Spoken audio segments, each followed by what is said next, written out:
नमः श्री यतिराजाय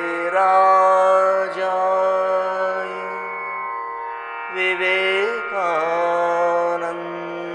सूरये सच्चित् सुख स्वरूपाय स्वामिने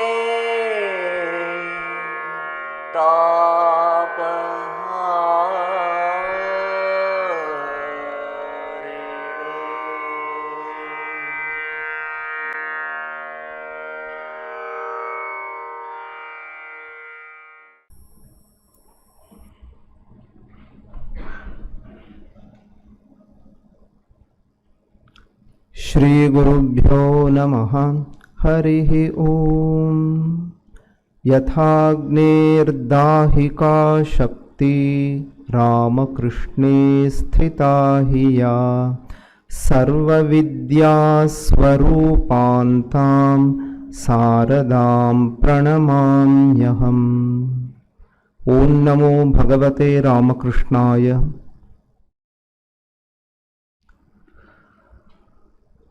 A very good afternoon to all of you. Today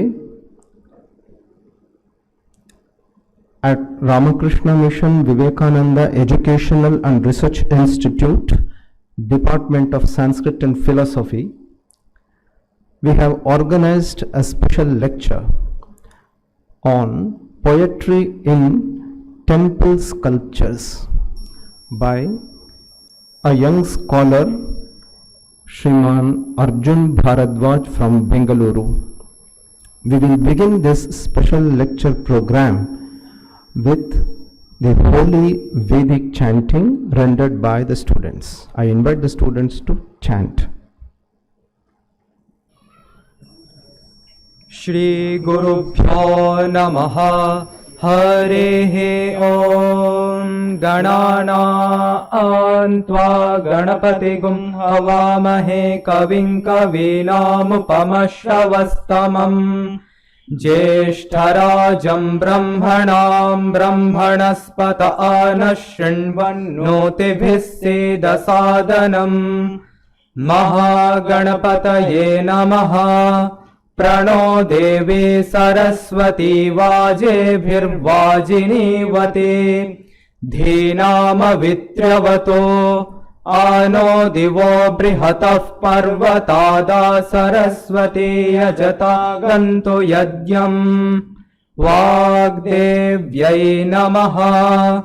ॐ सहनो भवतु सहनो भुनक्तु सह वीर्यं करवावहै।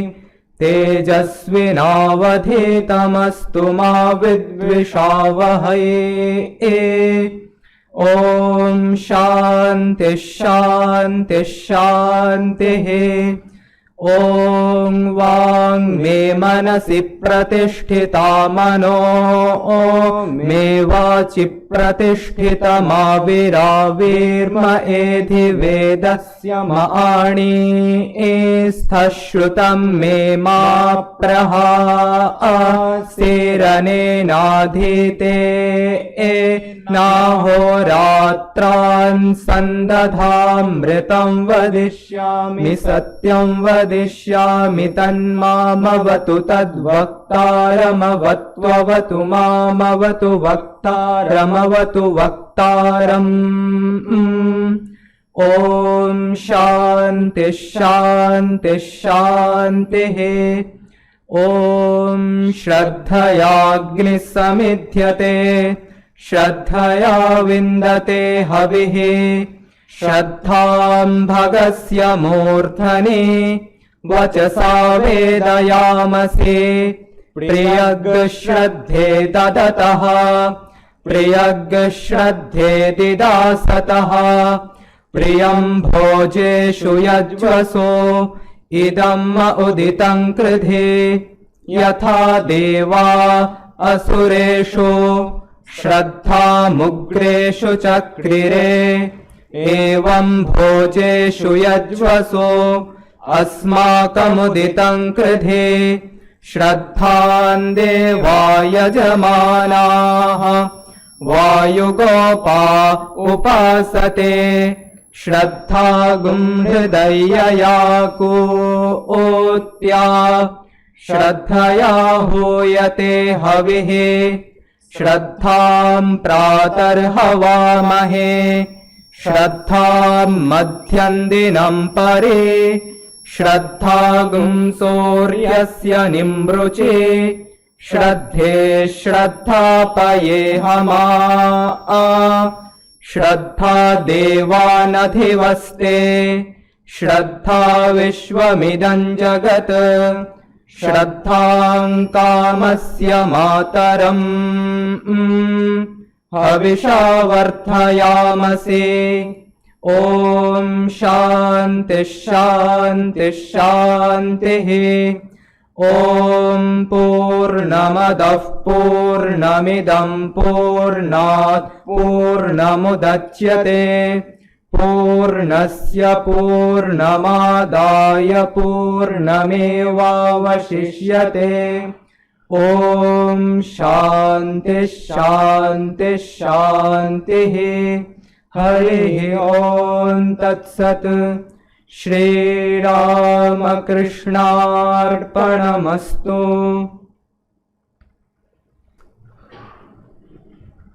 Shraddha we invoke in the morning, in the afternoon and in the evening. At all times we invoke Shraddha, and Shraddha is the source of all our desired objectives. Thanks to the students who rendered the chanting well. Our cordial welcome to multi-talented young scholar Arjun Bharadwaj from Bengaluru. We also extend a warm welcome to all the respected faculty members of our department and distinguished guests Sachin Dhawan and others. Our welcome to all the students, research scholars and the dedicated staff of our deemed university. Arjun Bharadwaj is an author, researcher and translator with a deep interest in classical literature, arts and philosophy. An engineering by training, he is well versed in Sanskrit, Kannada, English, German and Greek languages. He is a contributing editor of Preksha, of the Preksha Pratisthana Bengaluru. He enjoys composing poems and plays the Carnatic flute. He is also a visiting faculty at many universities and educational institutions. He has taught courses and conducted workshops on Natya Shastra, Artha Shastra, Kala Tattva, Puranas, Sanskrit literature, epics, Indian sciences and temple art, architecture and iconography. He also composes lyrics for dance, music and theatrical productions. Some of his books are Nayana Savana, co-authored with Shatavadhani Dr. R. Ganesh. It is a creative appreciation of the artistic works of Dr. Padma Subramaniam. He has also translated an original work of Shatavadhani Dr. R. Ganesh, Stories Behind Verses. Several other works are very popular. To this talented scholar, we once again extend a warm welcome at the Department of Sanskrit and Philosophy, Ramakrishna Mission Vivekananda Educational and Research Institute, Belur Math. Now, may I request Sri Arjun Bharadwaj to kindly give his presentation and talk on poetry in temple sculptures. चिदानन्दकलां वन्दे चन्द्रकलाधरां नैर्मल्यतारतम्येन बिम्बितां चित्तभित्तिषु ऊर्ध्वोर्ध्वमारुह्य यदर्थतत्त्वं तीः पश्यति श्रान्तिमवेदयन्ति फलं तदाद्यैः परिकल्पितानां विवेकसोपानपरम्पराणां नमः सर्वेभ्यः. Very good afternoon to everyone who is assembled here. First of all, my humble pranams at the lotus feet of Swami Japasiddhananda Swamiji. And also, it's a great privilege and a great pleasure.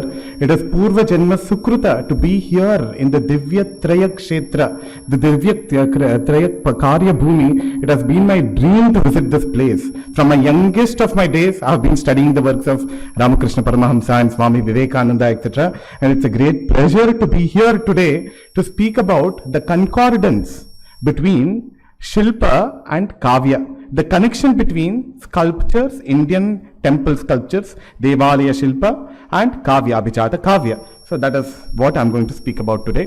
I would like to thank all of you for being present here, and I would like to thank the Vivekananda Educational and Research Institute for giving me this opportunity. And I would also thank Professor Unni Krishnan. Te agatavantah va? Te nasti va? Adya? Unni Krishnan Mahodayah. Evam va? Astu, chinta nasti. So I'll begin my Sakshateva Prarambham Karishye.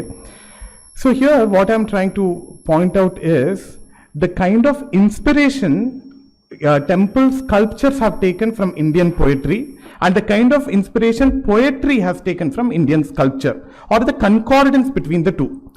See, I'll show a few very important examples of very rare sculptures, very rare themes. You don't usually find that kind of depictions of these deities of the Devata Rupas. Usually, they are very rare sculptures, and there are some poems which are available to us in the Subhashita Ratna Koshas and different Subhashita Sangrahas, which kind of very beautifully correlate to what is depicted in the sculpture. I'll start off by going with the Badami Chalukyas. Badami Chalukyas were a Rajavamsha. It was a special dynasty. It was a kingly dynasty which ruled in the northern parts of Karnataka and the southern part of Maharashtra. So there are many temples built by this Rajavamsha, the dynasty of Badami Chalukyas. They have built the Guhantargata Devalayas, the cave temples, and also structural temples, Vastu Nirmita, Manava Nirmita Devalayas, structural temples and cave temples. Both of them have been constructed by Badami Chalukyas. So here there are many different kinds of sculptures which have been sculpted by the Badami Chalukyas. I'll take certain rare examples, themes which are quite rare to be found elsewhere in India. See, in India, sculpting has been found from the Saraswati, the Sindhu Saraswati civilization, from about 8,000 years, different kinds of sculptures, Dar Shilpaha and also Shila Shilpani. We also have the Kamsya Nirmita, the bronze sculptures. All different kind of sculptures have been found in India. But here, the kind of sculptures that we are going to see, they are kind of rare in the manner in which they have been depicted. So the Badami cave temples, there are 4 major caves there. The first one is the Shaiva cave. Then there are 2 Vaishnava caves. And the 4th one is a Jain cave, the Jaina cave. See here, this is a very interesting depiction of a Sthanaka Narsimha, standing Narsimha Murti. Usually we find Narsimha in this Ugra form, or we find Lakshmi Narsimha with Lakshmi Devi seated on the lap of Narsimha. But here we have a standing Narsimha and a smiling Narsimha, a Prasannata, the Prasanna Rupa of Narsimha is found. And also usually we find Narsimha as Dushta Samhara Murti, where he is killing Hiranyakashipu. So that is the usual depiction. And he has Shankha, Chakra, Gada, Padma. He is either Ashtabhuja or Dashabhuja or Dvadashabhuja. That kind of depictions we usually find in temple sculptures. But here in the 3rd Vaishnava cave, in the Badami Chalukya caves, we find a very interesting depiction of Narsimha standing with a smiling face, and look at his hands. Instead of carrying the Sudarshana Chakra and Panchajanya Shankha, he is carrying the Ayudhabhimani Devatas, Murti Kruta Rupaha. So the Murti Karana of that Sudarshana as Sudarshana Ayudhabhimani Devata, and also Panchajanya as Ayudhabhimani Devata. So you see that there are these humanoid figures there being carried by Narasimha in both his hands. And here one of the objects below his left hand has gotten broken. That must have been the Kaumodiki, which is the Gada. See, it's very interesting to see why would somebody depict a very smiling Narasimha like this. Something very similar to this we find in the Subhashita Ratna Bhandagara, which kind of captures this particular episode. See, by showing this concordance, I'm not saying that the Shilpakara had definitely studied this Padya and done the Shilpa, definitely not. Nor am I saying that the Padyakara, the Kavi, has seen this and written. That is not what I'm trying to say. Whatever were the thoughts of the sculptors, it was similar to the thoughts of the poets. See, the Subhashita Ratna Bhandagara is of a time period much later than the Badami Chalukya sculptures. Badami Chalukyas are from the 6th or the 7th century of the Common Era, right? But the Subhashita Ratna Bhandagara is of a later period, at least about 500 years after that. But the same kind of thought has been captured both in the Padya and in the Shilpa. So that is what I am trying to point out here. In fact, many of this concordance was made by Shatavadani Dr. R. Ganesh. He searched for Padyas which will represent the sculpture. See, this actually is an episode of Ayudha Garva Bhanga. See, apparently there's a story which we come to know in the Kannada folklore. Once all the Ayudhas had gotten Garva, they had gotten Darpa, that without me Vishnu is powerless. Chakra thought only if I am in Vishnu's hand, he can do Dushta Samhara, Rakshasa Samhara is possible. Shanka also thought because of me Vishnu is getting the strength. Gada thought because of me Vishnu is getting strength. But however, Bhagavan Vishnu, Sriman Narayana, he wanted to prove a point that it is not because of you that I am getting strength, because of me you are getting strength. So he wanted to do the Garva Bhanga of the Ayudhas. So this conversation, see, this is a Sambhashana Padya. So the entire Padya is in the form of a Sambhashana between Mahavishnu in the form of Narasimha Murthy and the different Ayudhas that he carries. So there is a very sarcastic remark that he is making towards all the Ayudhas. So he has just killed Hiranyakashipu and he has come here with a smiling face and he is talking to the Ayudhas. See, the shloka goes as follows. Chakra bruhi vibho gade jayahare kambo samagnyapaya bhobo nandaka jiva pannagaripo kimnatha bhinno maya kodaityah katamo hiranyakashipu satyam bhavadhyashape ko nastrena nakhairati pravadato vishnur mukham patuvaha. See, it's a conversation like many of you would have immediately understood. Chakra, so he's talking to the Chakra, Sudarshana Chakra. Bruhi vibho gade, O Gada, jayahare kambo, Shanka, samagnyapaya. The Shanka is replying, Bhopo Nandaka, Jiva, Pannagaripo, Kimnatha, Bhinno Maya. So, all of them, he is calling the attention of the Shanka, the Chakra, Gada, and the Khadga, and Pannagaripu, that is Garuda. All their attention he is calling, and he is saying, Bhinno Maya, I have torn him apart. I have killed a Rakshasa. Ko, whom did you kill? Daitya, a Rakshasa I have killed. Katamo, what kind of a Daitya? Hiranyakashipu. Hiranyakashipu, Satyam, is it really? See, the Ayudhas are not able to believe that Vishnu, Narasimha, has already killed Hiranyakashipu because he has not called the help of any of these Ayudhas. Without the help of any of these Ayudhas, he has killed already Hiranyakashipu. Satyam, is it really true? Bhavadbhya shape, I promise on you.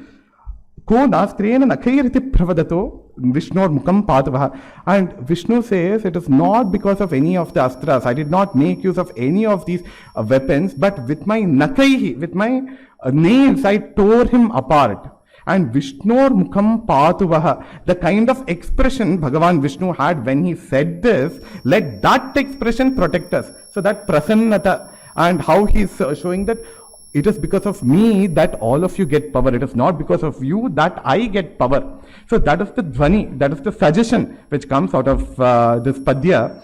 And also, kriya siddha satve bhavati. Na mahatam upakarane, a very famous statement from the Bhuja Prabandha also. Kriya siddha satve bhavati. It is because of the sattva of Mahavishnu that the kriya siddhi, the dushta samhara has happened. Na mahatam upakarane, not because of the objects or the external elements. It's the internal caliber of Mahavishnu. So this matches quite well with the expression on Narasimha, Bhagavan Narasimha's face. And also see, they are given in their humanoid forms because they have to do a conversation. Probably that is the intention of the sculptor. If you just show Shanka or Chakra as a Chakra itself or Shanka itself, then how will it have ears and mouth to do the conversation? Sambhashana. To do the Sambhashana, the Ayudhapimani Devatas have been shown there. So the humanoid form, so that the conversation can be done between Narasimha and the Ayudha Purushas. And also another important point here in these sculptures, in many of these sculptures, is what is called the Shilpa Samaya, the convention, in, just like we have Natya Samaya and Kavi Samaya, etc., conventions in Shilpa Shastra. To show the height of Bhagavan Narasimha, see, they have shown certain beings which are on the ground, terrestrial beings, and Kecharaha, there are also beings which are flying in the sky. So from the earth to the sky, that was the extent of Mahavishnu in the Narasimha Avatara. So that has been kept. So of course, nobody can actually do such a huge sculpture. That idea of the extension, the expanse of Bhagavan Narasimha has to be brought within a Shilpa. So that's how his feet is on the ground and his head, near the head, all the Kechara, all the Gandharvas, Yakshas, they are moving about. Now see, here more than the Padya, the manner in which the sculpture is done, that is very interesting. Here, this is a cave temple. So it's not, this sculpture is not done outside and brought and attached here. It is done in situ, as in that particular place only the sculpture is done. So that Shilpi, the sculptor, when he started doing, he has seen that in this wall, there are natural striations here. There are natural wave-like formations here. See, in this place, the Shilpi could have done any kind of sculpture. He could have done anything. But look at his creativity. The kind of rock which he has naturally got, he has used that to depict the Bhuvaraha Murti. This is Bhagavan Vishnu's avatara as Varaha Murti. And he has used that naturally present wave-like to indicate the Samudra, the Pralaya Paya, the Pralaya Jala, to naturally. And he has lifting the Bhudevi above the level of the Samudra, above the level of the Pralaya Jala. So that natural formation of the rock has been creatively used by the sculptor. See, that's one very interesting thing. And also if you see here, the Shilpa Samaya, the extent of Mahavishnu in this Varaha Rupa, the feet of Bhagavan Vishnu are in the Patala, they are in the bed of the ocean. And now that Nasa is in the air. So that Antarbahishta Narayanaha Vyapnoti iti Vishnu, that Vyapakatva of Vishnu. So that has been kind of suggestively captured here in the expanse that has been shown. And another interesting thing is, many of these Vaishnava Agamas say that when the Bhuvaraha Murti is depicted, Varaha Murti should be smelling the Bhudevi. So the Bhudevi will be near the nose or the snout of the Varaha Murti.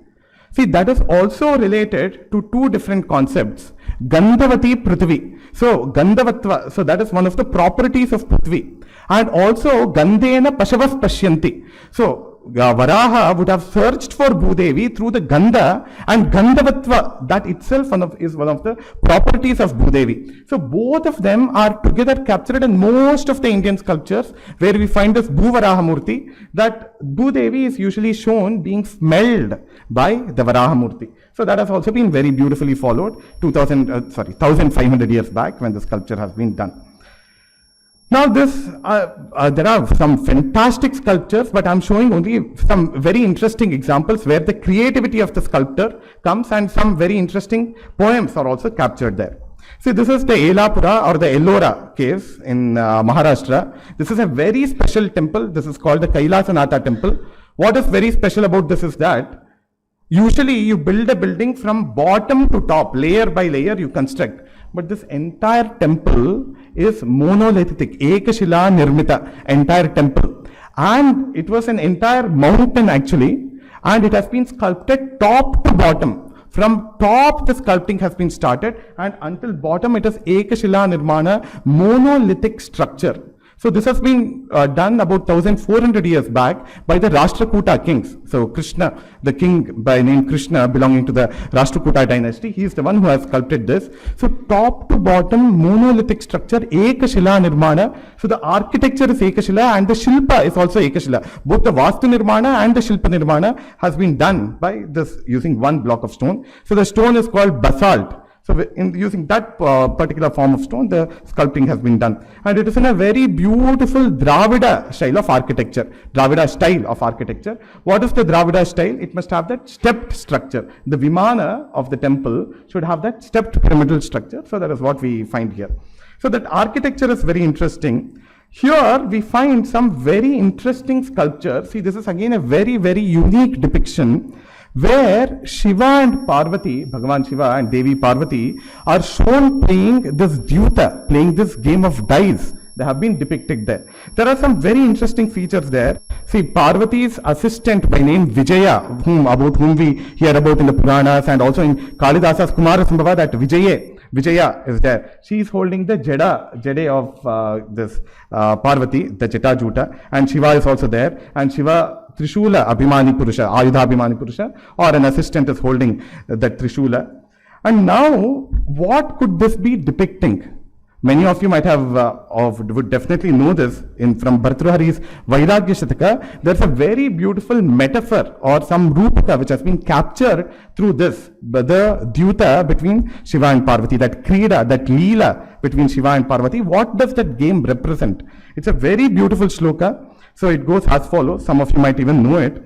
Yatraneke kvachitapi gruhe tatra tishtatyataiko yatrapyekas tadanu bhavaha tatra chantena chaikaha ittam chemau rajani divasau dolayan dvavivakshau kalah kalya bhuvana palake kridati pranisharaihi.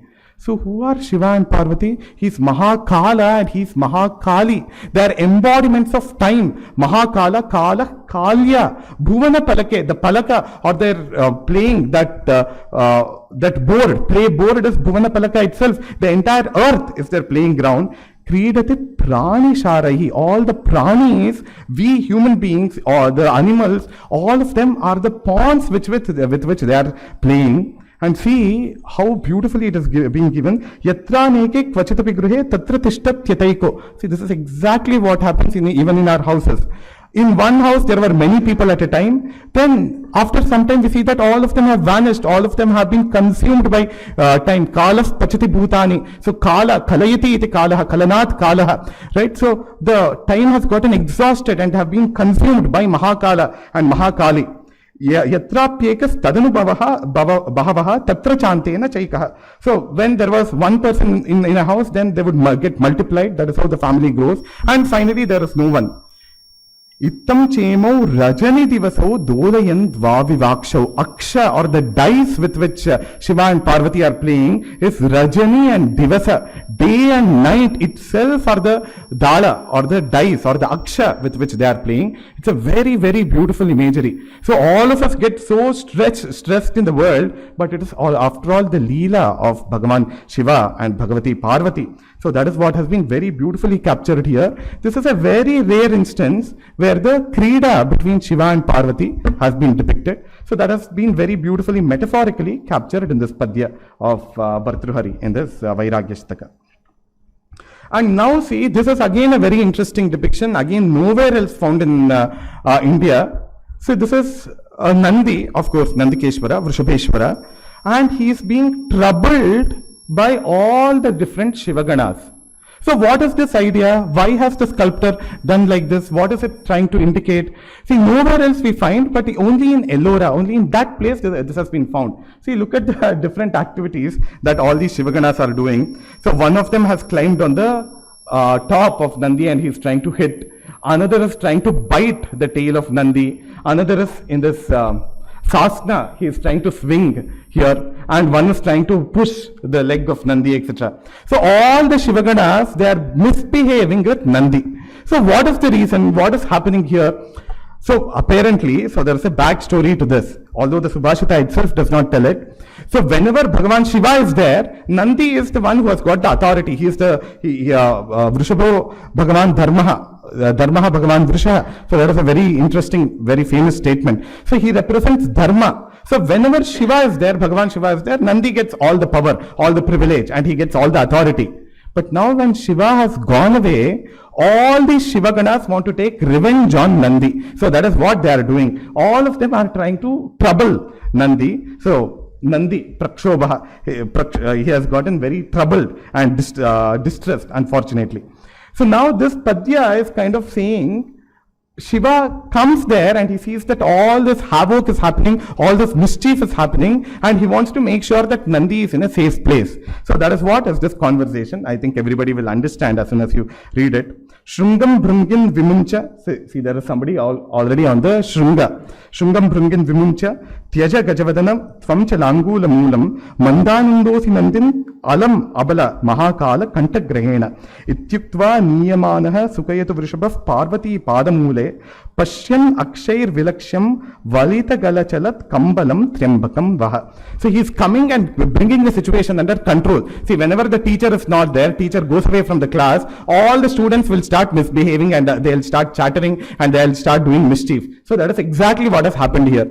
The Nandi is like the class leader. So when the teacher is not there, the students will start troubling the class leader. So that's exactly what has happened. Now the class teacher has come and he has tried to bring order there. So he is telling each one of them, so you Bhungi, why are you climbing on the horn, the Shrunga of this Nandi? And Gajavadana, one of the Shivaganas, one particular name of the person in the Shivagana. So why are you holding on the tail? See, exactly like that has been depicted here in the Shilpa. And also Langula Moolam, so you please leave that. Manda Nandosi Nandin. See, very word Nandi means somebody who is always in that Ananda Rupa. But here Manda Nandosi, Manda Anandosi. Right, you are looking dull, Nandi. What is this? What happened to you? Shiva is really shocked looking at the state of Nandi.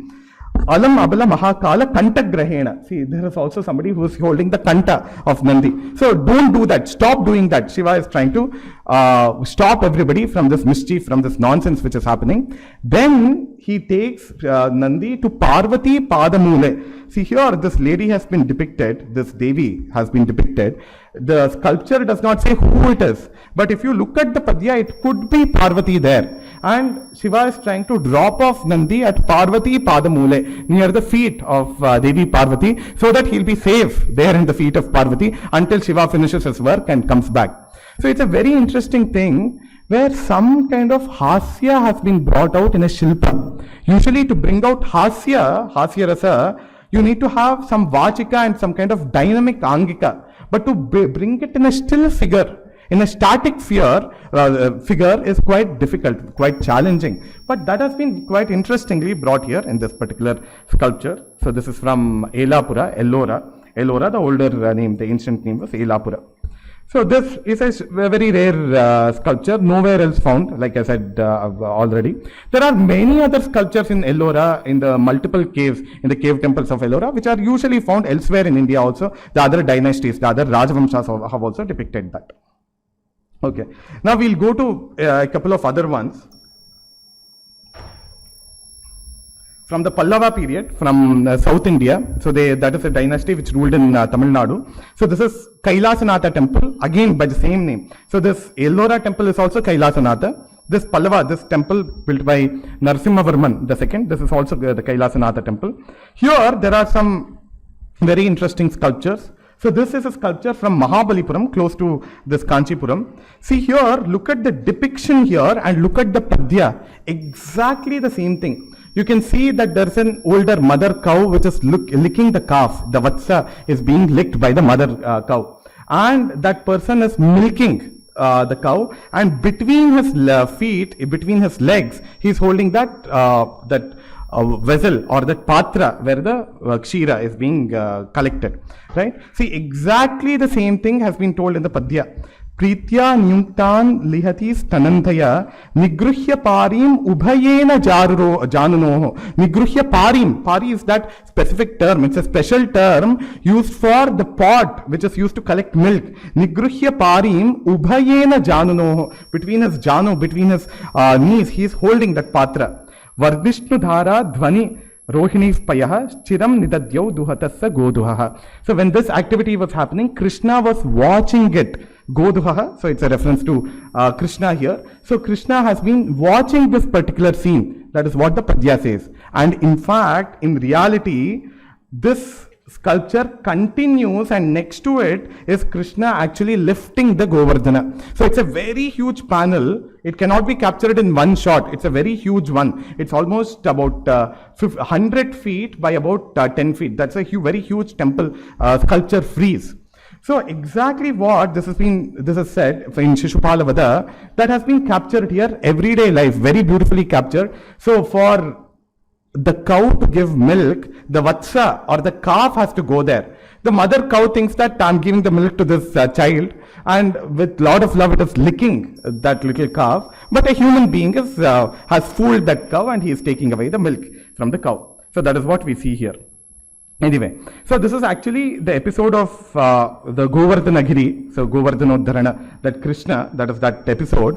And what is also interesting here is that in this sculpture, on the top of Krishna's hand, no mountain has been given, but this entire sculpture is within a big mountain. So they are giving the illusion that actually that mountain itself is being lifted by Krishna. So Krishna is just touching the roof of that particular cave, giving the impression that he is lifting that particular mountain itself. And also see, when Krishna lifts the Govardhana, all the Jivaloka, it will function as usual because it is under the protection of Bhagavan Shri Krishna. There is nothing to worry. All the different activities like milking the cow, another lady is carrying probably cow dung on the top of her head, and look at her other hand, she is carrying all these maybe milk and curd, kshira, dhadi, all that she might be carrying in those pots. Just like we see today in several places, that is how women sell all these things. Even 1400 years back, the same kind of lokadharmi, the kind of jivaloka was almost the same. And there are some very other interesting things here. See, this lady here, you can see she has a small baby, and there is a Gopalaka. Gopalakas usually play the flute to attract the cows and all that. Here she is requesting that Gopalaka to stop playing the flute. If you are playing the flute, my child is crying. It is so harsh, to indicate that she is praying to him, please stop this. Probably that Gopalaka was not a very good Venuvadaka. Vamshi Nada was not really good in that particular Gopalaka. So that is why she is praying, if you continue to play, my child will start crying. So that is why she is praying. See, all these different Laukika Vyavahara, they are happening as usual under the protection of Bhagavan Shri Krishna. And see here, another very interesting thing, again in Indian sculptures is, see, usually in cinematography, in movies and in photographs, etc., whatever is the central object, you have to focus on that. Using the technology, you can do that. Even in movies, the main hero, they'll focus and everything else will get blurred. But in the Indian sculptures, to bring that technique, whoever should be the main person. So here, Krishna, Bhagavan Shri Krishna is the main person. Everybody's eyesight is towards the main person. So it directs the eyesight of everybody towards the main character. So it is kind of helping to direct our sight, to focus our sight on that particular person. So here probably it is Nandagopa and Yashoda who are next to them, and probably that is Balarama who is trying to console. And again you can see the Jivaloka, just like what we see today. There is a small child sitting on the back of this old person, and there is some lady who is carrying milk or some pots, and there are these small children, and there are different cows there at the top. So very interesting. Like this, we find everyday depictions, and some of these depictions are very close to what we find in the sculptures, what we find in the Padyas as well. See, just a couple of more things where, very interestingly, what the Padya says has been captured in the sculpture. So this is very obviously a very dynamic Narasimha Murthy. He has captured Hiranyakashipu on the Dehali, that is the threshold. So neither inside or outside, neither in the morning or night, Hiranyakashipu could be killed. So he was killed in the threshold of the house, at the Dehali of the house, he had to be killed. See, now look at this Padya, it actually brings in that dynamism. So that is the Dhvani in the Padya. Here it is a conversation between Hiranyakashipu and all the different Palakas, all the different Dwarapalakas in his palace, in his Rajabhavana. See, look at the conversation. Kim kim simhas tatakim nara sadrusha vapur deva chitram gruhito naivam tatkotra jiva drutam upanaya tvam nanvayam prapta eva chapam chapam nakadgam Tvarita taramaho karkashatvam nakhanam ittam daityadi nija naka kulishair jagnivan yasavovyad. So that is what this shloka is saying. Look at the conversation as the conversation is happening between Hiranyakashipu and his attendants. Narasimha has actually come there. Kim kim simha. What is happening? A simha has come. Tatah kim nara sadrusha vapuhu. He has the form like a human being. Vapuhu, Deva, Chitram. It's very strange. Gurito, have you caught him? Naivam. Tatkotra, who is there? Please come. Jiva, somebody has come. Drutam Upanaya, quickly go and capture him and come. Tam, Danvayam. No, he has already come here. And look at the third line. Chapam na kadgam. See, first he says, chapam, chapam, give me a bow, chapam dehi. But then the Narsimha is coming closer. If Narsimha is in a distance, then he can use his chapa. He can use his bow and arrow. Because Narsimha has come closer, now he needs a khadga because he can then fight with it. So that dynamism of Narsimha approaching Hiranyakashipu and the anxiety of Hiranyakashipu increasing, that atanka of Hiranyakashipu, that bhaya, bhiti of Hiranyakashipu increasing, that has been very beautifully captured here. And Vipsayam Dviruktihi. So that chapam using twice. Usually, no word should be used 2 times in a padya. That is one of the rules in the padya shilpa, in the composition of poems. But here the word chapa and chapa has been used twice to show that hurriness, that atanka, that agraha, etc. of Hiranyakashipu. Then he says, no, chapa is useless, give me a khadga. Tvarita taramahu, please bring it quickly. Karkashatvam nakanam. But then even before the khadga was brought to him, he started experiencing the karkashatvam nakanam, the sharpness of the nails he started experiencing. So that quickly, that was the dhrutagati of Mahavishnu in the form of Narsimha, who came and tore him apart, tore Hiranyakashipu apart. Look at the Natyaya Manata. In fact, Bhattatauta says, Prayogatva manapanne kavye nasvada sambhavaha. Prayogatva, that natyaya manata should be there in any padya, in any kavya. You must be actually able to imagine it like a drama. In your manoranga, a natya should be happening. So that is what has been captured here through the vachika, through the dialogue of Hiranyakashipu and the attendants. Okay, this is another very famous one. This padya, many of you would definitely know. It is from the Dakshinamurti Stotra. Look how beautifully it has been depicted. Chitram vatatarur mule vriddha shishya gurur yuva gurostu maunam vyakhyanam shishyastu chinna samshayaha. Very famous padya. See the vatataru, below the vatataru, Shiva is seated there. And you can see, in fact, here below, all the Vriddha Shishyaha, all of them have been depicted as well. You can only see the Jeta Juta here in this image.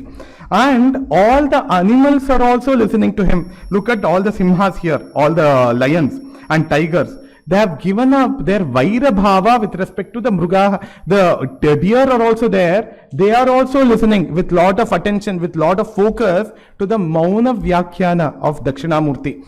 And this actually, this sculpture is in the Dakshina Bhutti, in the southern wall of this particular temple. So Dakshina Bhimuka, so the Dakshina Murti is in that particular direction. And Vatataru is also shown there. And look at this, the snake which is on Shiva's neck usually, the Naga Bharana of Shiva, that has come down again to listen to the Upadesha of Shiva. So much of improvisation over that concept, Vriddha Shishya Gurur Yuva. In addition to that, all the animals, birds, all the living beings want to listen to the Vyakhyana of Shiva, of Dakshinamurti, who does Vyakhyana through Mauna. A very interesting panel.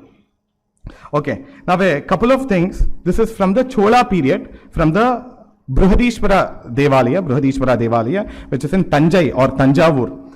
See, what is very special about this is, this temple, this Vimana, is 210 feet tall. It is built out of granite, Kanashila as it is called. It is built using that stone. That this top portion, which is the Shikara, this is 90 tons, 90,000 kgs, this Shikara alone, built out of granite. But there is no foundation for this temple below the ground. Only 2 feet of foundation is there below the ground. Rest of the structure is constructed above the ground. See, today to construct our houses, even if it is 11 feet house using bricks, we put such a deep foundation. But to construct this temple using this granite is a very katinashila, it is a very hard stone. And also what is interesting is, in the 40 kilometer surroundings of this particular temple, even today no granite is found. Even 1000 years back when Rajaraja Chola built this temple, even then no stone was found. So from 40 kilometer distance, from a mountain called Rajamalai, the stones were quarried. They were transported to the river Kaveri. In the river Kaveri, they were transported by boat. And from that place, it was transported to this particular place where the Brihadishwara temple was constructed. So just to construct this temple, you can imagine the number of people who have contributed, the kind of naval technology, the Nauka Nirmana, how it must have been in ancient India to transport such heavy blocks of stone from one place to the other. Right? So all these people's efforts becomes very clear. And here the shasanas, the inscriptions in this temple, are amongst the most exhaustive ones. both in Sanskrit Bhasha and in the Dravida Bhasha, in the Tamil language, the Shasanas are present. It tells the kind of salary that was given for all the people who worked.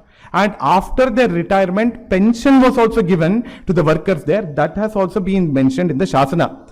1000 years back. See, today, many Paschatya, many Western scholars, they say, what did your kings do? They dominated over all these workers. They made them work very hard. They made them build all these temples. It is a waste of resources, etc. But then, that was the Kala Jivana. That is how their skill of the architects, the Vasturu Shastrajnaha and also the Shilpa Shastra and Natya Shastra, all of them developed in a temple atmosphere, and all of them came out of Preeti and Bhakti towards the very construction and towards the Devalaya Samskriti. They came out of that, and all of them were also remunerated. They were given salary. That also has been on record here.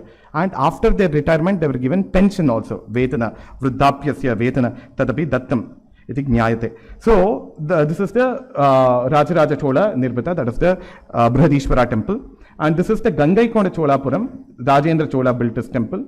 And this is Darasuram, another Rajaraj Chola, the second, he built this temple, the Darasuram temple. Very huge monuments, all the three are. So here are just a couple of examples I'll take, how it very closely matches to what has been given in the Padya. So this is from Kumara Sambhava, again a very famous verse from the third Sarga. So this is Shiva who is performing tapas, and you can see Manmata who has come there. His Ikshu Chapa is also very clearly visible, and he has just shot the arrow, Bana Prayoga, he has done on Shiva, and Shiva, his third eye has opened and he is going to burn Manmata to ashes, Basmi Karana he is going to do. So that is when everybody starts shouting and asking Shiva to excuse. Krodam Prabho Samhara Samhareti Yavat Girakke Marutam Charanti Tavatsa Vanhir Bhavanetra Janma Basmavashesham Madanam Chakara. See, you can see Yavat Girahke Marutam Charanti. So they are flying in the sky. That is very clear. And before even they uttered that, Basmavashesham, here you see that Manmata has fallen down, and Rati is also praying here to Shiva not to do the Basmi Karana of Manmata, but in no time, in 1 second of time, Basmavashesh, there is no process of burning. Prakriya is not there, only the Parinama has been found. Manmata has been spontaneously reduced to ashes. Basmavashesham Madanam Chakara. See, look at the word Madanam, Madana also, Madayati. So somebody who brings that arrogance or garva, so that is Madana or Kandarpa, Kam Darpayami, iti Kandarpaha. Right? So Madanam Chakara, because of the mother of Manmata was reduced to ashes. So that has been very beautifully captured here. This is from the Brihadishwara temple built by Rajaraj Chola. And this is another very unique depiction. This we find in the Darasuram temple. It is again a temple dedicated to Shiva. This is of Kannappa. Some of you might know the story of Kannappa, who is one of the Shiva Nayanmars, a very great devotee. But he was an Aranyaka. He was a forest dweller. He was a tribal person. So this is a very nice shloka which matches from Shivananda Lahiri, which describes this Kannappa. The story of Kannappa we come across in the Periya Puranam and many other Tamil Puranas also. In the Shiva Purana also it is found. And that has been captured by Adi Shankaracharya and the Shivananda Lahiri. Marga Vartita Paduka Pashupater Angasya Kurchayate. I hope everybody is able to understand this. Marga Vartita Paduka Pashupater Angasya Kurchayate Gandu Shambu Nishechanam Puraripor Divyapishekayate Kinchit Bakshita Mamsa Shesha Kabalam Navyopaharayate Bhaktah Kimna Karotyaho Vanacharo Bhakta Avatamsayate. Very beautiful. So for people who don't follow this and people who may watch online, I'll just explain this. So the Bhavagyo Bhagavan Harihi, Bhavagyo Bhagavan Haraha, that's a very famous statement. Here, out of deep devotion, out of deep bhakti, what Kannappa was doing, he was a very great devotee of Shiva. He wanted to clean the Shivalinga. Every day he used to clean that using his footwear. Marga Vartita Paduka Pashupater Angasya Kurchayate. Brush Kurcha is the Paduka of Kannappa. So all this marga in the forest and in the city he has walked, and that dirty padukas he uses that as brush to clean Shivalinga. Gandu Shambu Nishechanam Puraripor Divyabhishekayate. What was the Abhisheka that Kannappa was performing? He used to drink alcohol. Gandu Shambu Ambu Nishevanam Puraripor Divyabhisheka, he used to bring it in his mouth and pour it on Shivalinga. So that is the Abhisheka for Shiva. Kinchit bhakshita mamsa shesha kabalam navyopaharayate. The naivedya that he was doing was kinchit bhakshita mamsa shesha kabalam. Right, little bit of meat, flesh, after doing barbecue, he tastes it just like Shabari. Although in the original Ramayana it doesn't come, in the popular edition Shabari, Shabara Kanya, she used to bite that fruit and keep it ready for Rama to come. Right, so he used to test this Kannappa that this is a very good meat, and then he used to offer it to Shiva. But then, like many of you might know from the story, once Shiva wanted to test the bhakti of Kannappa. So one eye of Shiva, of Shivalinga, there were two eyes. One eye started bleeding. There was Rakta Pata from one of the eyes. And immediately, as soon as Kannappa saw that, Kannappa Nayanmar, without a second thought, he takes his arrow, pulls out his eye and places in that particular place. Then immediately he sees that another eye is also bleeding. There is blood coming out from the other eye. Then again, without a second thought, he is about to remove that other eye also. But then he is now confused. Once I remove the second eye, I will become blind. I have to place it in the proper spot. So what he does is his left feet, he puts it on the eye of Shiva.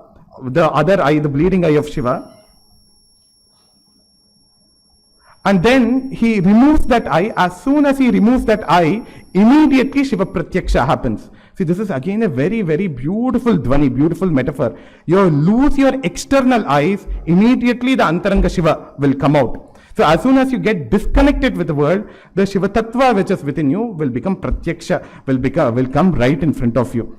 See, it is not the purity of what has been offered, etc., but it is the purity of mind, the purity of thought, that antahkarana shuddhi, which is very important, and that is what the Hari or Hara, any of them will recognize Bhavagnyo Bhagavan Harihi, Bhavagnyo Bhagavan Haraha, as it is said. So whatever be the rituals that he was doing, it is not as per Shastra, it is not as per Sampradaya, it is not as per the Kalpa Sutras, it is not as per the Dharma Sutras, what to do, it is not as per the Agamas, but it is the true emotion of Kannappa which Bhagavan Shiva recognized, that we get to know. A very beautiful verse from Shivananda Lahari.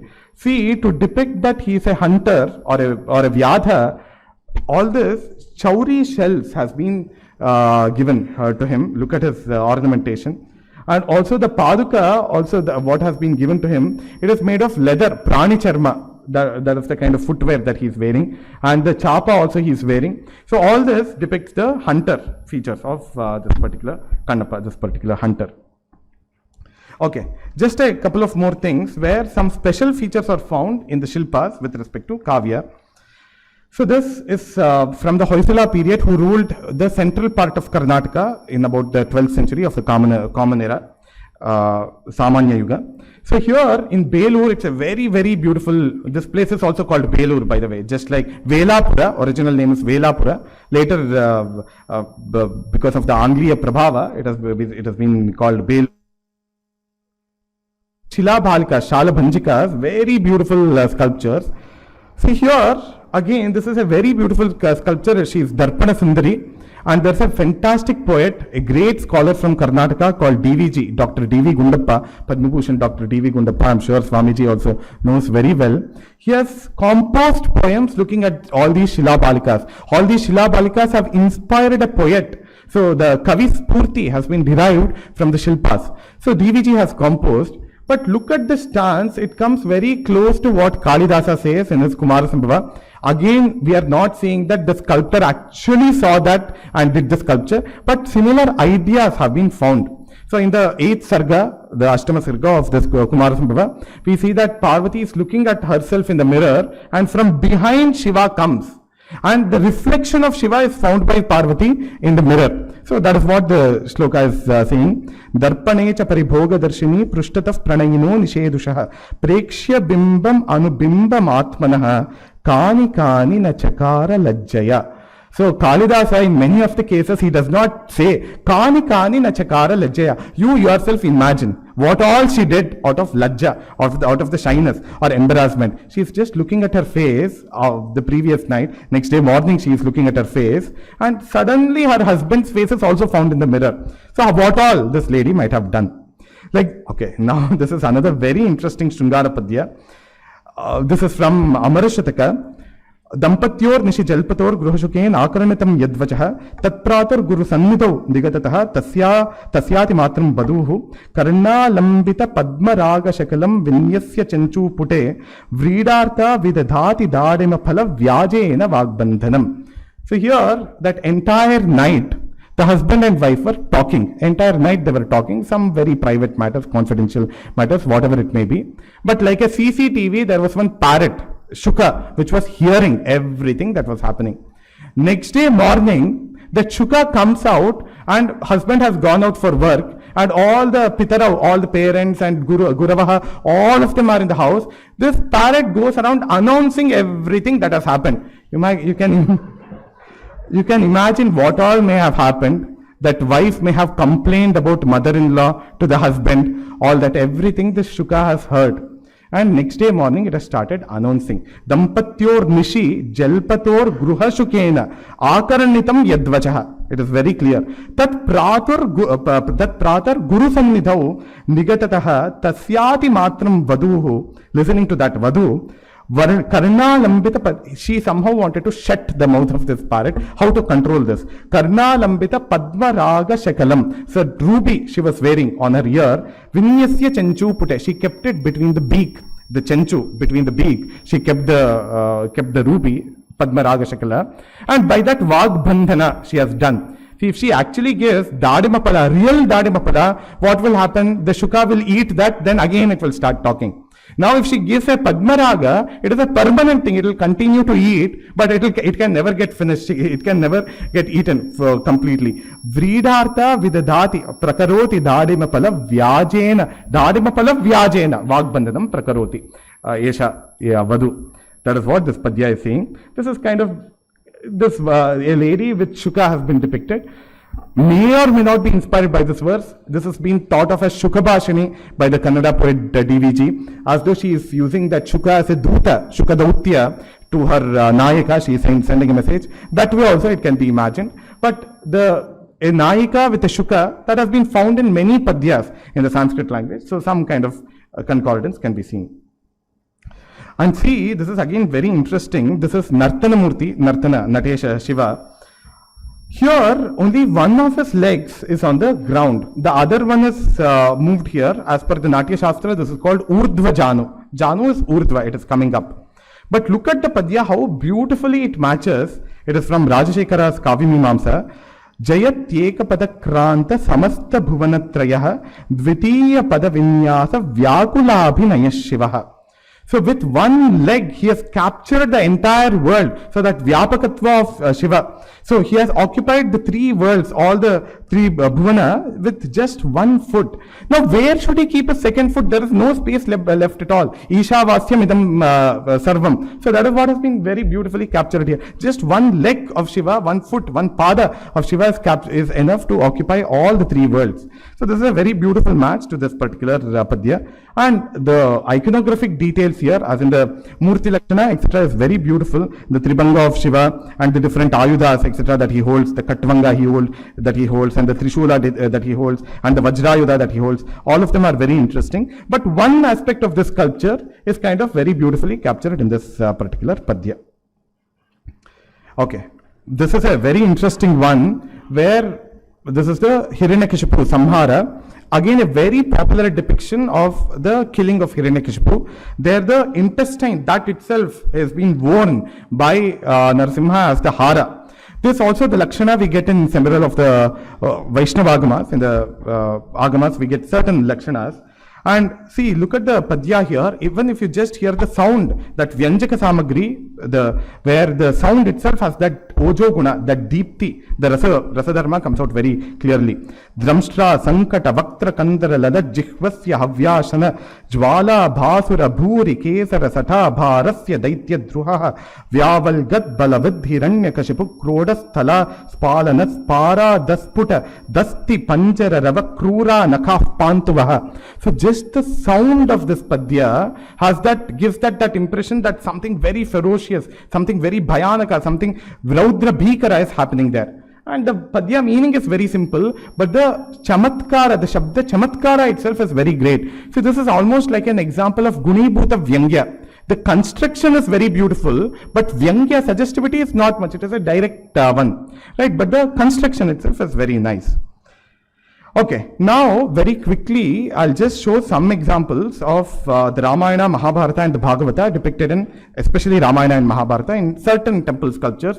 Throughout India, starting from the Gupta period, starting from the Shatavahana period, we find many sculptures of Ramayana depicting Ramayana and Mahabharata themes. But there is this one particular temple in Karnataka. Again, Karnataka is special for many different reasons. So this Amriteshwara temple in Amritapura, which is near Shivamogga in Chikmagalur in Karnataka, there we find in the small place what are called the Kakshasanas.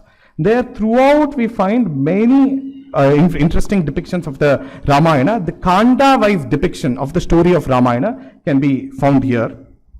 Just a few examples I'll show. Throughout India, there are many interesting depictions of the Ramayana. Just a few here. See, these are very small. It is as small as a tala, this much. It's only so big. There, they have brought in lot of details, great amount of details. See here in the small one, they have shown that from the Nabhi Kamala, Brahma has come out. So that is Sriman Narayana, who is Sheshashayi. He's sleeping there. All the devatas going and requesting Sriman Narayana, Mahavishnu, to take avatara as Rama, Sri Rama. So that is found there. And here in the next scene we see Dasharatha praying, requesting Rishyashunga and other sages there to come and perform the Ashwamedha with as part of that Putra Kameshti has to be performed. See the three wives of Dasharatha, actually 353 wives the Dasharatha has got. Three wives, Kausalya, Kaikeyi and Sumitra have been depicted here. And here the Putra Kameshti Yaga happening, and the Sruk and Sriva, that also has been very beautifully depicted here. And the Purusha coming out of the Agni and offering the Payasa, etc. that has been depicted. And here we see the Tataka Samhara, the episode of Tataka Samhara. So we see the Rakshasi here and Rama killing her. And Maricha Subahu Samhara, and also Vishwamitra, the Vishwamitra Maharshi has also been found there. And so this comes before that. This is Vishwamitra, comes after. Vishwamitra coming to Janaka's court, and here the Shivadhanur Bhanga, Rama breaking the Shivadhanus, and Sita marrying him. So that Kusma Mala, she's holding that and she's marrying Rama. And then going ahead from there, I'm just showing certain examples. All these have been dilapidated because invasions, Islamic invasion, all those, because of lot of issues. See here, to separate between the episodes, the small stambikas have been used very beautifully by the sculptor to show that this is one after the other episode, to demarcate between the different episodes, right? The different prasangas. Here, this is the Shurpanaka Nasacheda. So this is the Rakshasi Shurpanaka, and she has come in her Rakshasi form only. She is a Narabakshaki. See, that is why one human being is here who has fallen down from her hand.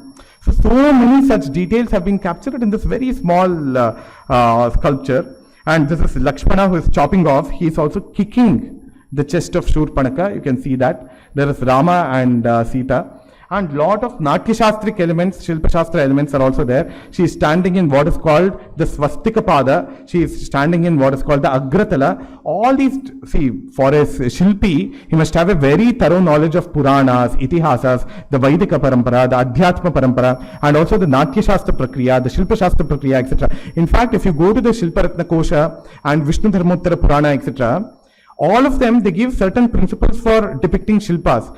And then they say, whatever we have not told here, you take it from the Natya Shastra, take it from the Nritya Dhyayas. So the Shilpakaras, they had to have very good knowledge about the body dynamism, the Angika Vyavahara. That also they had to have a very good knowledge of. And here we see that Swastika Pada and that Katya Vilambita Bhangi. So on the Kati, Avalambita Hasta. So that is how Sita is standing. See, in all these details, there is a lot of Natyadharmi or stylization, Shaili Kruta. And that is what we see here. And this is what is called the Treshra Pada as per the Natya Shastra. So that triangular Treshra arrangement of the feet, and she is in what is called the Dvibhanga. All these Natya Shastric elements are coming together with the Pauranika or the Itihasa depiction. And see, look at the Mayamruga there. To show that it is a Mayamruga, they have shown that the deer is jumping beyond the human beings, beyond Rama and Sita, to show its supreme, the greater power. And the Adbhuta or the Vismaya that is being felt by Rama, Lakshmana and Sita, that is seen. And here Rama shooting an arrow at the Maya Mruga, and that Maya Mruga getting transformed into Rakshasa, Maricha. So that is also seen very well. And here, see, the Sita being abducted by the Bhikshu, Sannyasi, Ravana, capturing Sita, that has also been very interestingly depicted. See, I guess many of you know in the Ramayana, the Lakshmana Rekha is not there in the original, the Parishkruta Avritti of the Ramayana as prepared by the Gaikwad Oriental series in Baroda. Here also in this sculpture, no Lakshmana Rekha has been shown, and she has been directly pulled by Ravana. But then Ravana is carrying Sita almost like in some kind of vimana or some kind of something on the set. The entire hut itself is being carried by Ravana probably. See, that is again a Janapadiya Katha, whatever is the folklore story. As per the original Ramayana, Ravana comes in a donkey-pulled chariot. It is a normal bhumi. There is no Pushpaka Vimana in the Ramayana. When Ravana comes to kidnap, abduct Sita, he comes and then Jatayu destroys the chariot, and Ravana picks up Sita and jumps into the sky. Because he is a Mayavi, without the help of any Vimana, he is able to fly in the sky. That is what the original Ramayana gives. But here in this Kannada Desha, in this Karnataka Desha, probably this story had become popular, where Sita's entire Uttaja, entire hut has been carried by Ravana and he is going away. And we see this Jatayu also, the bird Jatayu who has come here. Like this, we get many different episodes. So here Hanuman and Sugriva meeting Rama and Lakshmana, and this Saptatala Bhanjana. See, one arrow through the Saptatala Vrikshas that has passed through. And see, again, the Ramayana does not say that the arrow went into a snake or whatever. See, this is found in the Shilpas. It is probably to depict that the Astra or the Bana, which was released by Rama, went to the Patala Loka also. That is what the Ramayana says. So it went to the Patala Loka, which is the place of abode of the Nagas, of the snakes. So that is why probably a snake has been depicted. Another Janapadiya Katha, which is popular in some parts, especially the southern parts of Karnataka, is that the arrow of Rama was so powerful that the arrow could have destroyed the entire world. The entire world could have got destroyed by the arrow. So that is why Vasuki, Ananta Sarpa, he came out and absorbed the power of the Ramabana. So that is why this Vasuki may also have been depicted there. So what we see is the creative freedom that the sculptors have taken from the original Valmiki Ramayana. So we see the Vali Sugriva, that Dvandva Yuddha there. And here the Pattabhisheka of Sugriva and Ruma that is seen. Look at the happiness, the joy of all these Vanaras. They are all celebrating here. They are blowing all these different instruments and Shankanada, all that is being seen there. And this is the Samudra, the Setu Bandhana. See, they don't, there's not enough space. So he has just depicted the Samudra like a river. Right? And also the another point here is because of the Rama Nama Mahima, or because of the Rama Bhakti, the entire Samudra was reduced to the form of a river. So that is the power of Rama Nama, or that is the power of Rama Bhakti. And see, they have given all these Jalacharas here, all the aquatic animals have been shown to indicate that it is an ocean. And this is Angada Dautya. Angada has gone as a messenger to Ravana. Ravana is sitting on the top, not giving a place for Angada to sit. And Angada escapes from there, like we know from the story. And this is the Kala. This is a fight between Lakshmana and one of the Rakshasas. And this is Kumbhakarna. And Kumbhakarna fighting with different people. So look at the size here. Kumbhakarna is almost the same size as sitting Ravana. That great size of Kumbhakarna, that Brihadakara of Kumbhakarna is also shown. And look at the sharp teeth of Kumbhakarna, which is Dramshtra, which is popping out from there. The Rakshasa qualities have been brought. It is a very small sculpture, but so many details have been brought out there. This is Kumbhakarna. He is so huge that some people he can carry just in his hands. So a very beautiful animated depiction is found here. Yeah, the Vanaras, all of them attacking Kumbhakarna. And this is Ravana, of course, coming and fighting with Rama. That is Rama who is fighting there. To show that he is Rama, the Garuda Lanchana has been shown there. So to depict what character he is, so because he is Rama, the Garuda has been shown at the top. Yeah, and this is Ramanavada and Mandodari crying and all those all those incidents. Now, just one very interesting thing is that just like what we find in Karnataka, the Ramayana story, Prasanga and the Kanda wise as it has been depicted, similarly in the Yavadvipa or the Java island in Indonesia, there is the Trimurti Devalaya, the Prambanan temple it is called. So in the middle we have the Shiva Devalaya, and on the right it is the Vishnu Devalaya, and the left it is Brahma Devalaya, and we have Vahana Mantapas also. In front of the Shiva Mandira we have Nandikeshwara Mantapa, and in front of the Vishnu Mandira we have Garuda's Vahana Mantapa, and in front of Brahma's Mantapa there is this Hamsa Vahana Mantapa. So here when you come onto the temple and when you go in the Pradakshina Patha, you actually see the Kanda wise sculpting of the Ramayana stories. What had happened was about 600 years back, there was an earthquake, Bhukampa. Because of that, the entire temple had collapsed. Now, archaeologists, that is Puratattva Shodhakas, they went there and they did not know how to reconstruct this temple. For that, what they did was they started finding all these Ramayana sculptures.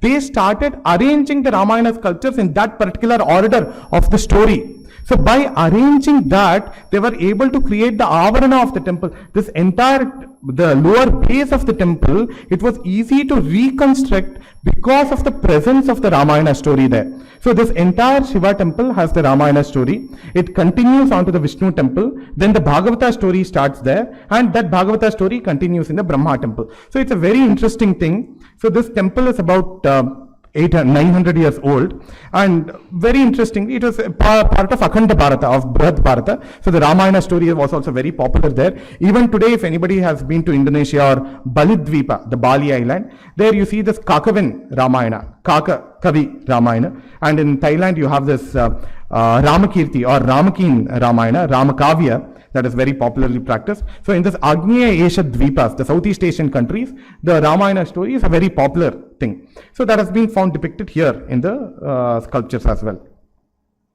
Yeah.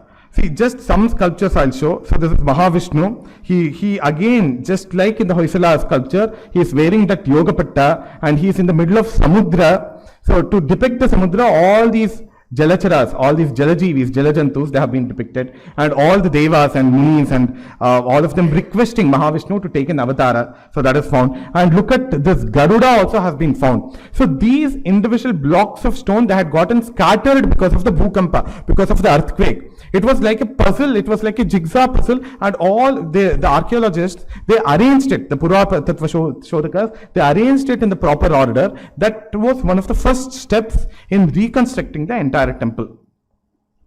And this one is the Samhara of, after the Tataka Samhara, the Subahu, Maricha and Subahu's Samhara is what is seen there, and Vishwamitra is seen here. See, this is Paduka Pradhana, Rama giving the Padukas to Bharata. You can see the very beautiful depiction of Padukas and how with so much of Bhakti Bharata is picking it up.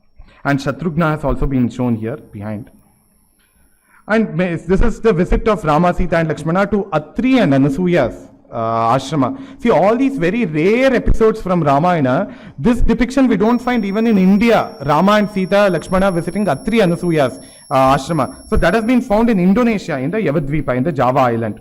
Like this, there are many very interesting episodes. So this is again the Saptatala Bhanjana here, what you see at the top, the Saptatala Vrikshas and one arrow of Rama. And look at the very beautiful posture of Rama. So this is called the Alida Bhangi as per the Natya Shastra. Alida is where you shoot an arrow, for that Alida. Pratyalida is a defensive posture. Attacking posture is Alida. Pratyalida is the defensive posture. All this awareness, the sculptors back then, the Shilpakaras, they had back then. It's very interesting. So this is Kabanda Samhara by Rama. See, as per the Ramayana, Kabanda had one eye, one mouth, that's all. But here in Indonesia, Janapadiya Katha, the Loka Katha, has got a slightly different depiction of the Kabanda Rakshasa. And here for the Rama Setu Nirmana, all the Vanaras are picking up stones and building that bridge. We see that. And before that, there is this Sita Paharana. And here already the Pushpaka Vimana has been shown. And Sita Paharana and Jatayu being killed by Ravana, all that. And before that, the episode of Mayamruga, Rama hunting that Mayamruga, and out of that Mayamruga, the Kanchanamruga, the Rakshasa are coming out. As soon as the arrow is shot, the Rakshasa is coming out. Like this, very interesting depictions are found.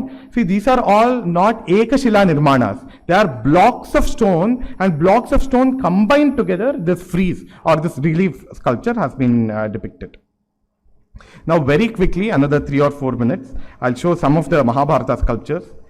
This is again from the Amriteshwara temple in Amritapura. It is from the Hoysala period. In the small Kakshasana, in the small area, they have sculpted many episodes, very interesting episodes from the Mahabharata. See, this is the Laksha Gruha, where the entire, that wax house, Lak house has been burnt. See, the 5 the Pandavas and Kunti are found here. And in addition to that, that Aranyaka, that Aranya Nivasis who had come, those 5 people are also found here. All of them. And this Purochana, who is putting the Laksha Gruha on fire, he has also been found. And this is Bhima, who is escaping with carrying Kunti and Nakula and Sahadeva on his shoulders. So that is also a very interesting thing. Yeah. And here see, it is the birth of Drishtadyumna and Draupadi, both of them being born out of Agni. See, this is Drupada who is performing the yaga, and out of Agni, Draupadi is coming out. You can see the Jwalas of Agni, which is present there. And this is the Matsya Intra Bhedana performed by Arjuna. And here the Kauravas are also watching to indicate that they are Kauravas, the sharp drumstras are given to show their asuric quality, that Rakshasa quality that has been shown. And in the Attalikas, in the first floor, you can see all the women who are watching it. And here see, rest of the Pandavas are shown in the Brahmana Vesha. So when that Matsya Yantra Vedana happened, all of them were in the disguise of Brahmana. They had just come from the Ekachakra Nagara to this this place, to Panchala Nagari, for the Swayamvara. But only Arjuna is shown in like a Kshatriya, to show that he is the main person, he is going to win Draupadi, to show that a special feature for Arjuna has been done. Actually, he would also be in the Brahmana Vesha, in the Vyaja Vesha of Brahmana. So that Matsya Yantra Vedana, and Draupadi offering this Kusumamala to Arjuna, so that Vivaha. And this is the Kandavadahana, that Prasanga, Agni who comes in the Vatuvesha, and there is Arjuna and Krishna. So how do we know that it is Arjuna and Krishna? So there is this Kapilanchana of Arjuna, Anjaneya or Hanuman on the top of Arjuna's chariot, on the top of Arjuna's Ratha. And here we see that Garuda Lanchana for Krishna's Ratha. And he is also Chaturbuja to show that he is divine, he is a god, divinity. So the Chaturbuja Murti of Krishna has been shown. And look at this, this is a very interesting depiction of that Kandavadahana. So there is fire, the Agni Jwala is found here, and Indra sends down rain, like we know, and Arjuna creates a canopy of Vitana, of arrows, that Bana Vitana that he creates. So those Banas of Arjuna are found there. And the water of Indra, because of the rains, they are stopping, they have been stopped by the arrows. That has also been very interestingly found there. And the Agni Jwalas that can be seen very interestingly. And the Takshaka Putras, they escape from there. So that's another story. So that 2-3 snakes, the wife and the children of Takshaka escaping, that also has been depicted. So that nuanced observation and understanding of the Mahabharata Katha, that was very well known. The very good understanding the sculptors had. That's kind of very clear. And see, this is again a very interesting episode. So the Agra Puja in the Rajasuya Yaga, when it was performed by Yudhishthira, Agra Puja was offered to Krishna, Bhagavan Shri Krishna. See, Krishna has been depicted in the Chaturbuja form. And Shishupala, he starts accusing Krishna in so many different ways. And Krishna, through his Chalachakra Prayoga, the Shirat Chedana of Shishupala, he has performed. That Rakshasatva, that Asuri of Shishupala is also very beautifully seen in the face, in the manner in which the face of Shishupala has been depicted. And this is the Dyuta, the Pandava Kaurava Dyuta. So you see the Bhima here, he has been shown in a bigger size. And this is Draupadi Vastrapaharana. And interestingly, another very, very interesting thing is, none of the Indian sculptures show Krishna coming and giving Akshaya Vastra to Draupadi. Because in the Parishkruta Avritti of Mahabharata, some of you might know, Krishna coming and giving Akshaya Vastra, that is not there in the original Mahabharata. In the later versions of the Mahabharata, that episode has come. In the Parishkruta Avritti, that is not there. So almost more or less that same idea has been followed. So what does the original version of the Mahabharata say? Many different color clothes, Vichitrani Vastrani, Chitrani Vastrani, they started appearing on Draupadi's body. Draupadi does not call Krishna, neither Krishna comes, but many clothes started appearing on Draupadi's body. That is what Mahabharata says. So here also, in Draupadi Vastrapaharana, Krishna coming and giving her Akshayambara, that is not shown, just the Vastrapaharana scene is depicted.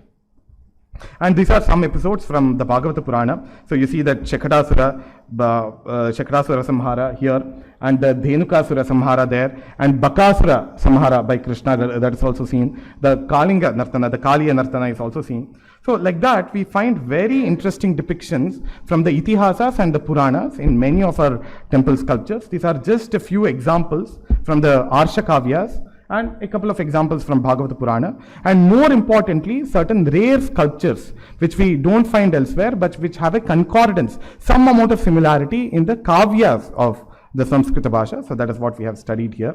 Thanks a lot everyone for listening to me for 1 hour.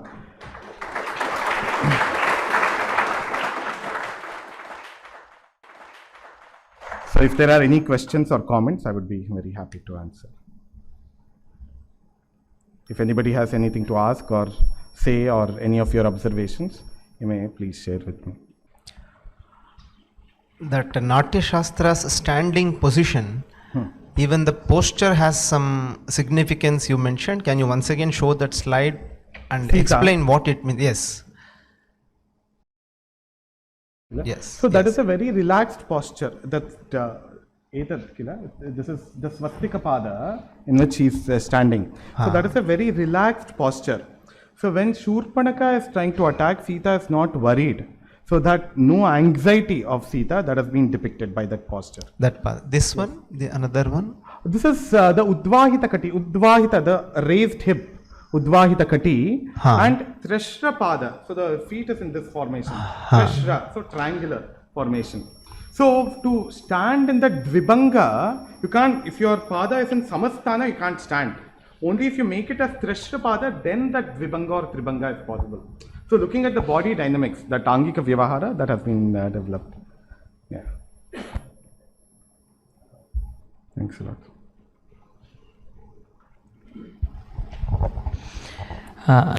Now you have shown concordance with Shilpa Shastra and Kavyas. So my question is that we can take many examples where the Sahitya came first and then it is inspired the Shilpa. Yes. Do you have any example where the Shilpa is first and then... That first one which I showed, very first one, that Prasanna Narasimha, Shilpa came first and Subhashita Ratna Bhandakara came later. Yeah. Shilpa has come first and this Padya just has like come that later. you mentioned and about DVG. Like that. Some... So for that we don't have much evidence in the Sanskrita Bhasha itself, where the Kavi has specifically said, looking at this Shilpa I am getting inspired. Those examples are not exclusively there in the Sanskrita Bhasha. It is just an assumption that whatever is the idea here in the Shilpa, the same idea has been captured in the Kavya. We can't say with evidence, with confidence that looking at this very sculpture, this has been done. It is just, it could be the other way around also. This Subhashita Ratna Bhandagara in the early 11th, 12th century, it has documented this. But this Padya must have been in circulation, or this idea must have been in circulation throughout India, Akhanda Bharata, in the entire country. So some sculptors took that inspiration. Some Kavis also took the inspiration from the same idea, from the same thought process.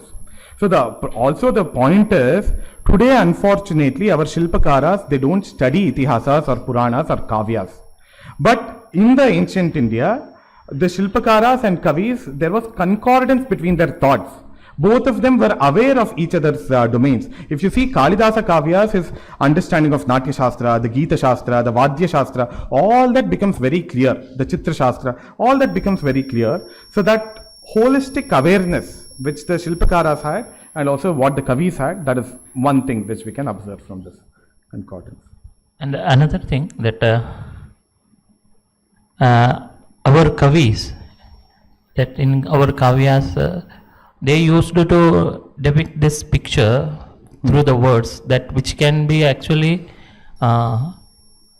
we can translate into a Shilpa or a picture without much difficulty. So that pointedness of that Kavis and that, so have you ever come through that? The Vyanjaka Samagri given by the Kavis and the detailing which is brought in the Padya is very rich.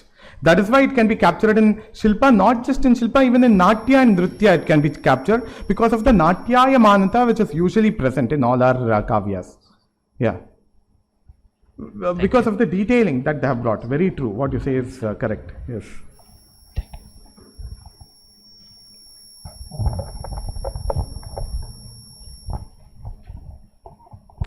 Sir, in the Dakshina Murti, the sculpture, what exactly depicts the Vriddhatva of the Shishyas? No, that is gone here. Actually, if you see that here, all the wrinkled skin, Jarjarita Sharira, that can be seen very clearly. You just Google for that sculpture. Actually, somehow I have cut it off, unfortunately. Kshamyata. So here you can actually see that Jarjarita Sharira and that wrinkled skin, etc. of that Shishyas who are sitting there. Yeah.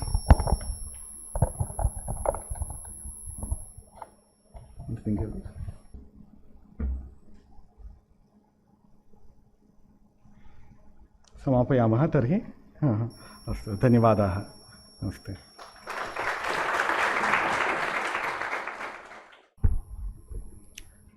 That was an excellent presentation. Thanks to Arjun Bharadwaj. Now may I invite our teacher Dr. Rakesh Das to propose the vote of thanks. सा मे वाग्देवता सन्निवसतु वदने सर्वदा सप्रसन्ना.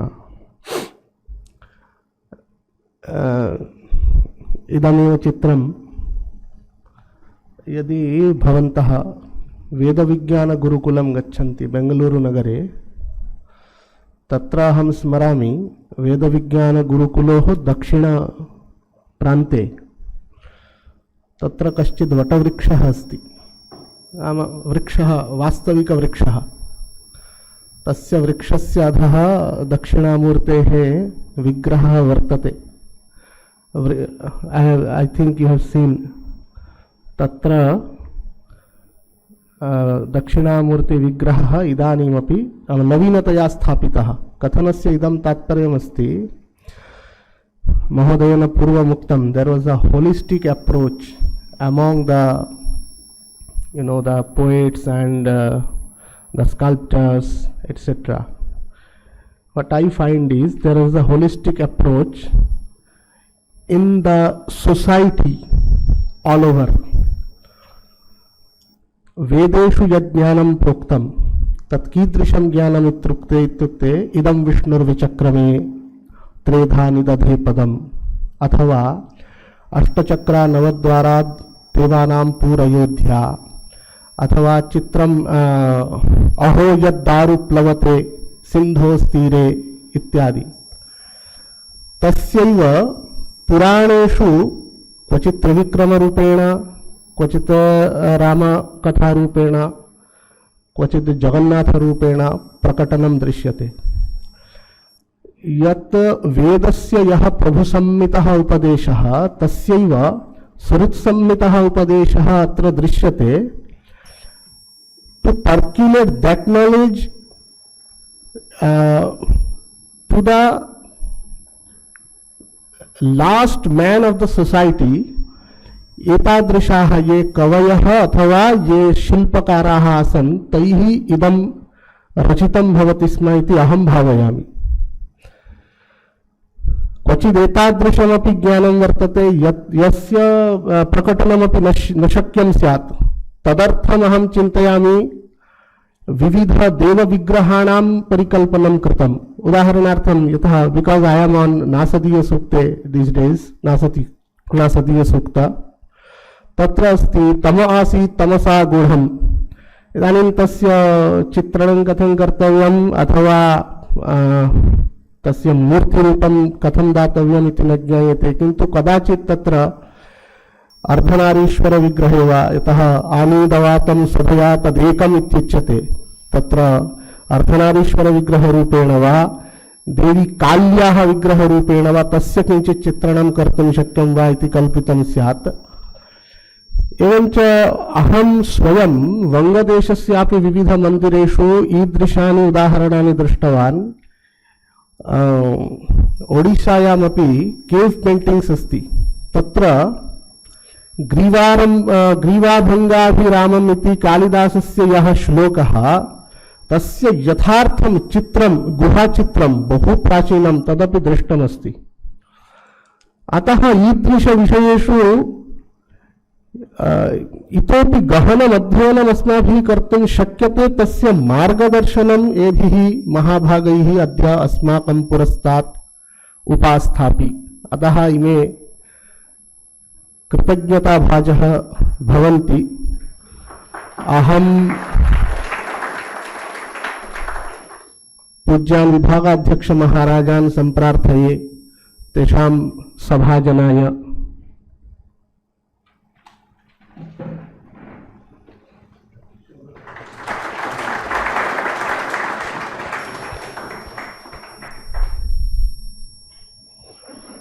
एतादृशस्य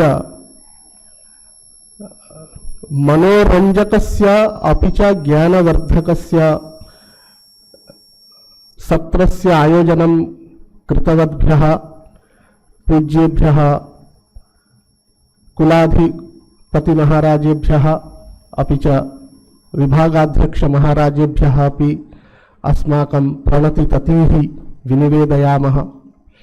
उपस्थिताः अन्येपि ये अतिथयः सन्ति तानपि कृतज्ञतापुरस्सरं वन्दामहे. उपस्थिताः ये श्रोतारः अस्माकं विभागस्य अध्यापकाः सन्ति तेषामपि अभिनन्दनं कुर्मः. अपि च ये छात्राः एतावत्पर्यन्तमिदं श्रुतवन्तः श्रुत्वा वक्तुः उत्साहवर्धनं कृतवन्तः तेषामपि कृतज्ञतां विज्ञाप्य अत्र विरमामि. Thanks to Dr. Rakesh Das for giving thanks. So, what are the takeaways from this wonderful, inspiring, motivational session of talk and presentation? What are the takeaways? Takeaways नाम किं स्वीकृत्य गच्छामः अधुना बोधं किं स्वीकृत्य गच्छामः. एवं भाति शिल्पकाराः अपि सर्वशास्त्रज्ञाः अभूवन्. We see in the Mahabhashya that a charioteer, Ratavaha, he had deep knowledge of grammar, sometimes better than grammarian. And here we find that the sculptor, he knows all the Shastras. Then poets, they know all the Shastras. Our second year students, when they study the Sanskrit Sahitya Itihasa, they come across this truth. What is it? It says, the Shastras say, you might have studied all the Shastras, but if you have not studied Bharata, then your erudition is not complete. And when we go to some other, say, Puranas, there it is said, after having learned all sciences, if he has not studied the Puranas, his learning is not complete. If you know other Shastras and you have not studied the Vedas, it is not complete. You have studied everything and Niruktahi you have not studied, then your learning is not complete. Then what should we do? You have to learn everything. That is the only way. You should not say, I am a Vedanta, I am studying Vedanta, my special paper, so I will close my ears when Vyakarana is being taught. This will not do. Today's wonderful takeaway is that even when not common, they are all excellent artists, sculptors. Everyone knows everything. This is the takeaway today. Our revered Swami Atmapriyanandaji Maharaj, the Pro-Chancellor of this deemed university, he has brought in a system. Maharaj used to always say, every one of our staff should know every one of the tasks. He knows how to cook, he should know how to drive, he should know how to perform the gardening, everything. Similarly, in our Indian culture, all people in the society, all were knowing everything, at least the basics. So, such an enlightened heritage we have. May God give us the strength and inspiration to gain knowledge in the right spirit. With this prayer, let us close today's session with the last concluding peace chant. Om apyayantu mamangani vak pranashchakshushrotramatho balamindriyani cha sarvani sarvam brahma upanishadam maham brahma nirakuryam mama brahma nirakarot anirakaranamastva nirakaranam mestu tadatmani nirate ya upanishatsu dharmaste mayi santu Om Shanti Shanti Shanti Harihi Om Tat Sat Shri Rama Krishnarpanamastu.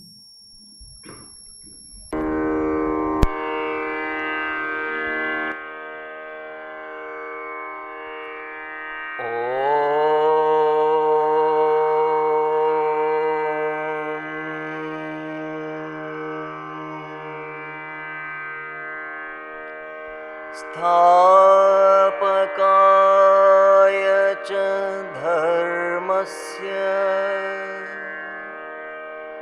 सर्वधर्मस्वरूपिणे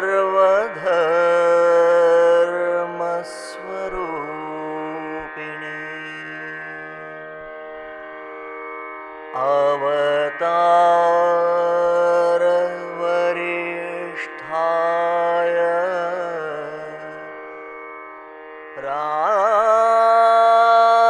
Krishna